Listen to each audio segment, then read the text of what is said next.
project. But first off, I want to thank you very much for being here tonight. I know we were competing against a couple things, including a Canucks game, which didn't go our way, but next time. And I'm really happy that you can make it out here tonight. I'm thrilled to be back in Vancouver. We've been here a few times and been involved with engaging people here in the West Coast. Tomorrow I'm going to Victoria, and the day after we're going to Port Alberni and Nanaimo, actually. And then back through here, and I'll be back, of course, in a few days leading up to the debate to do some more work in British Columbia as well. So I'm thrilled to be here and carrying our message for new politics. Everywhere I've had a chance to travel across this country, I've heard, the reality that Canadians, yes, many progressive Canadians, but Canadians from coast to coast to coast are living today.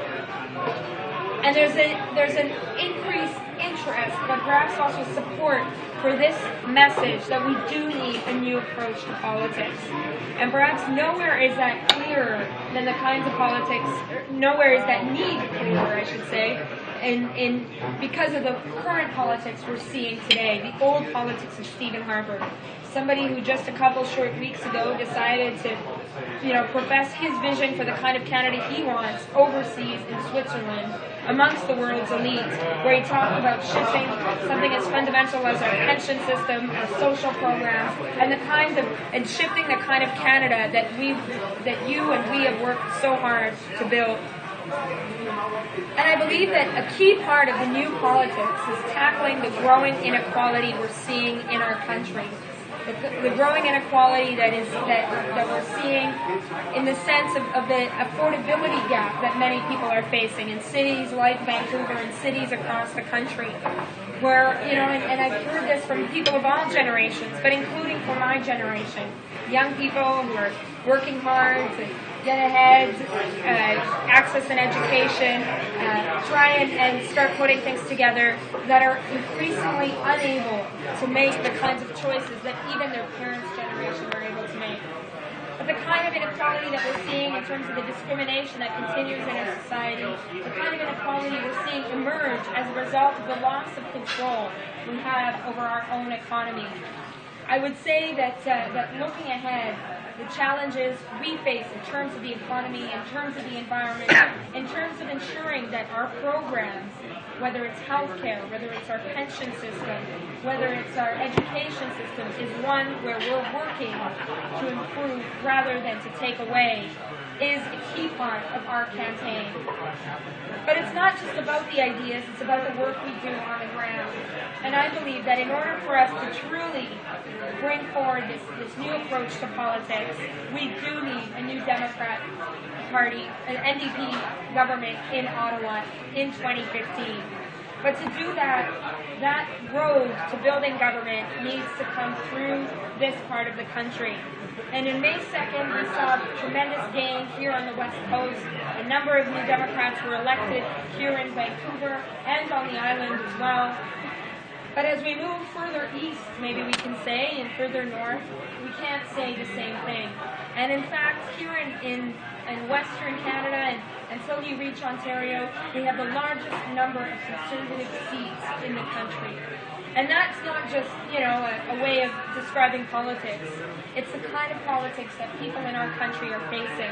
The lack of representation in Ottawa, a sense that we're being taken for granted, and decisions that are being made on our behalf that don't benefit our communities, our livelihoods, and our future. And so I believe that in order to build that government, we need to do two things. One, we need to hold on to Quebec. I'm proud to be bilingual, multilingual actually, and I believe that the work that we need to do there is serious work, to be able to reach out to the Quebecers that did support us in this election. But we also must make a commitment to winning across Western Canada, winning in British Columbia, winning across the prairies. As you know, I'm a member of Parliament from the prairies, and in fact I'm the only rural member of Parliament from the prairies that is not Conservative. So I know what it means to go up against the kind of politics that is increasingly portrayed as our politics in this part of the country.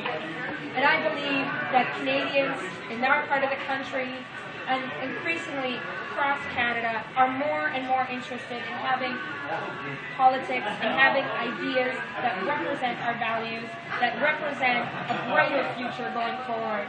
So I'm looking forward to having more to talk about tonight. Whether it's, and I know we've had a few discussions on foreign policy. I know there's incredible interest in amongst many New Democrats here in British Columbia and people that have been part of our movement in saying that we want to recommit to New Democrat principles of peace, the importance of development, the importance of diplomacy, and not watering down these principles as we strive for power, but seeing what has brought us this far, seeing how the NDP approach has brought us to the great success we've seen recently, and continuing to build in that direction. Welcoming people into our movement, engaging with people, young people, people from different ethnocultural communities, new Canadians, not so new Canadians, and people from across the board to say that we want a government that represents all of us and a government that will take us forward to build a stronger Canada, one that believes in equality, one that believes in justice, and one that believes that we can have a government that represents what's important to all of us across this country. So I look forward to carrying on the conversation, and I must say that I hope that this conversation continues until March 24th, and I hope you will consider joining our movement for new politics. Thank you very much.